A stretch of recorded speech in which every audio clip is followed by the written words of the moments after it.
নমস্কার বন্ধুরা, আপনারা যে যেখান থেকে এই ভিডিওটা দেখছেন আশা করছি সকলেই খুব ভালো আছেন আর আমিও খুব ভালো আছি।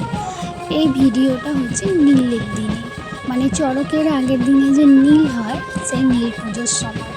ওই যে দেখতে পাচ্ছ একটা শিব ঠাকুর নিয়ে এসেছে বরযাত্রীরা, মানে আমাদের এখানে গুলটির বরযাত্রী আর দত্তপাড়ার কনে যাত্রী, মানে দত্তপাড়ার লীলাবতী সেখানে এসেছে, পুজো হবে তাই ব্যান্ড পার্টি করে এসেছে আর সকলে নাচ গান করছে। খুব আনন্দ করছিলাম, খানিকক্ষণ দেখতে গিয়েছিলাম, তারপর চলে এসেছি। তো এই ভিডিওটা আজকে হচ্ছে ঝাঁপের দিনে, ঝাঁপ সংক্রান্তিতে আজকে একটু ঘুগনি হবে। আমি এইভাবে ঘুগনির কড়াইগুলো বেছে নিচ্ছি। ঘুগনির কড়াইগুলো একটা একটা খারাপ হয়ে আছে, আর ছোটোবেলায় আমি দেখেছি আমার মাও এইভাবে খারাপ কড়াইগুলো বাদ দিত। এইভাবেই আমি মায়ের কাছ থেকে শিখেছি, বেছে নিচ্ছি যাতে খেতে খেতে মুখেতে না পড়ে। পরিষ্কার করে ধুয়ে নেব। এরপর আজকে ঘুগনি হবে, কুমড়োর তরকারি হবে, আর হবে কচুরি, হিঙের কচুরি। এই টমেটোগুলো আমাদের গাছের টমেটো, কয়েকদিন হলো তোলা হয়েছে, সবুজ তোলা হয়েছিল, থেকে পেকে গেছে। আর এখানে আলু কেটে নিতে নিতে দেখো আমার আঙুলটাই কেটে গেল।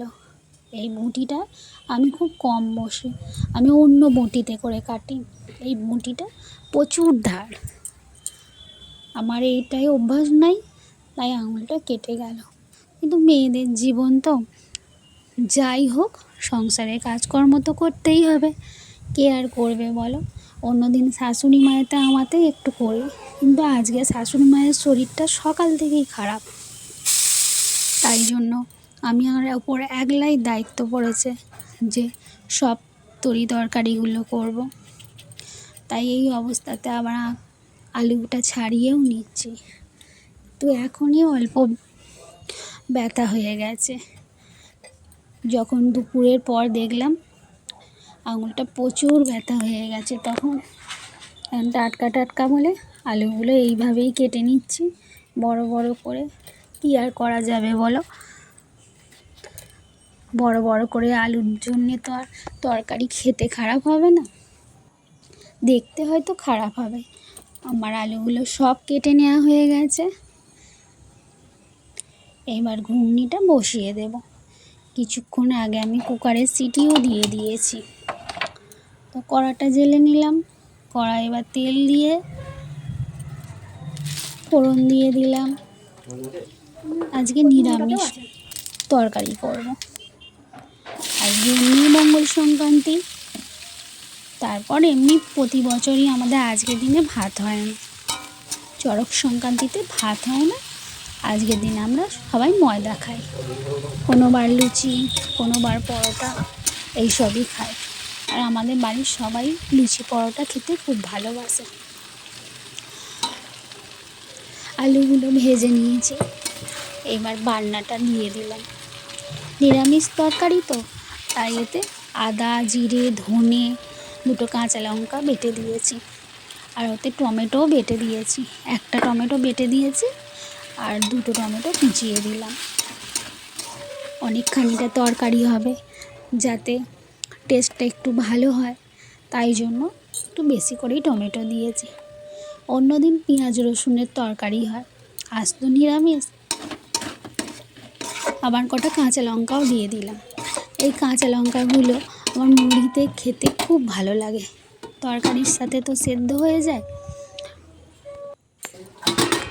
এবার কিছুক্ষণ পর কষানো আলুটা আরেকবার উল্টে পাল্টে দিচ্ছি ভালোভাবে। এই রকমভাবেই আমাদের নিরামিষ তরকারি করা হয়। এবার আলুটা কেটে একটু দেখে নেব যে আলুটা সেদ্ধ হয়েছে কি। আলুটা নরম হয়ে গেছে দেখলাম। এবার ঘুগনির কড়াই যে সেদ্ধ করে রেখেছিলাম সেইটাই কড়াতে দিয়ে দিলাম। এবার ভালোভাবে উল্টে পাল্টে নিয়েছি, নিয়ে জল দিয়ে স্বাদ মতো নুন, লঙ্কা হলুদ প্রয়োজন মতো সব কিছুই দেয়া হয়ে গেছে। এবার একটু ঢাকা দিয়ে দেব। আর এইটা আজকের ভিডিও, পয়লা বৈশাখ। এই টমেটোগুলো আজকে তোলা হয়েছে।